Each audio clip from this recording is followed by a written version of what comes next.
The City Mouse and the Country Mouse. Once a little mouse who lived in the country invited a little mouse from the city to visit him. When the little city mouse sat down to dinner, he was surprised to find that the country mouse had nothing to eat except barley and grain. Really? He said. You do not live well at all. You should see how I live. I have all sorts of fine things to eat every day. You must come to visit me and see how nice it is to live in the city. The little country mouse was glad to do this, and after a while he went to the city to visit his friend.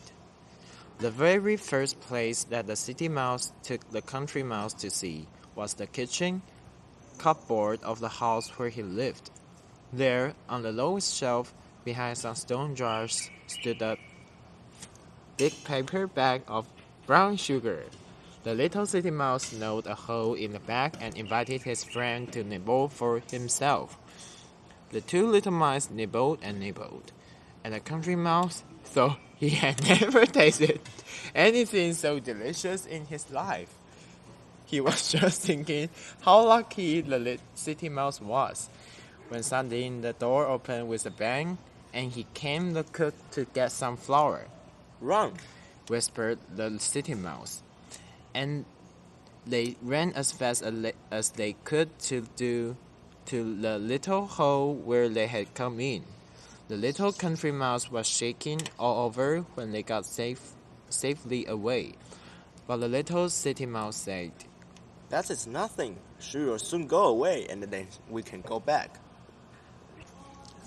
After the cook had gone away and shut the door, they stole softly back.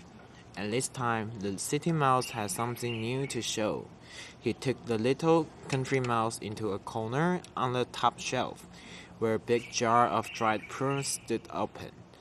After much tugging and pulling, they got a large dried prune out of the jar onto the shelf and began to nibble at it. This was even better than the brown sugar. The little country mouse liked the taste so much that he could hardly nibble fast enough. But all at once, in the midst of their eating, there came a scratching at the door and a sharp, loud meow. "What's that?"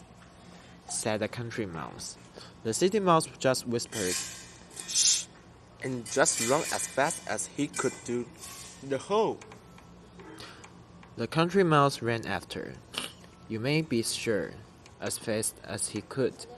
As soon as they were out of the danger, the city mouse said, "That was the old cat. She is the best mouser in the town. If she once gets you, you are lost." "That's very terrible," said the little country mouse. "Let's not go back to the cupboard again." "No," said the city mouse. "I will take you to the cellar. There's something special there." So the city mouse took his friend down the cellar stairs and into a big cupboard where there were many shelves.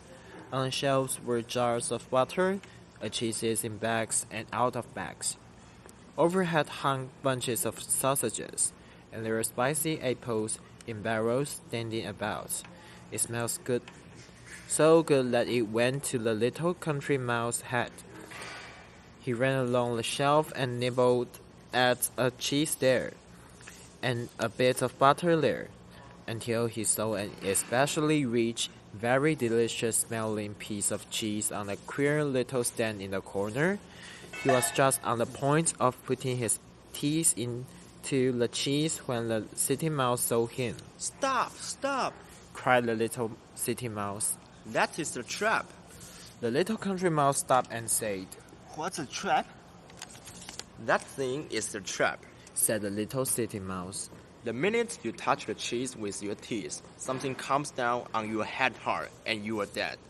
The little country mouse looked at the trap, and he looked at the cheese, and he looked at the little city mouse. "If you will excuse me," he said, "I think I will go home. I'd rather have beer and grain to eat and eat it in peace and comfort, than have brown sugar and dried prune and cheese, and be frightened to death all the time." So the little country mouse went back to his home, and there he stayed all the rest of his life.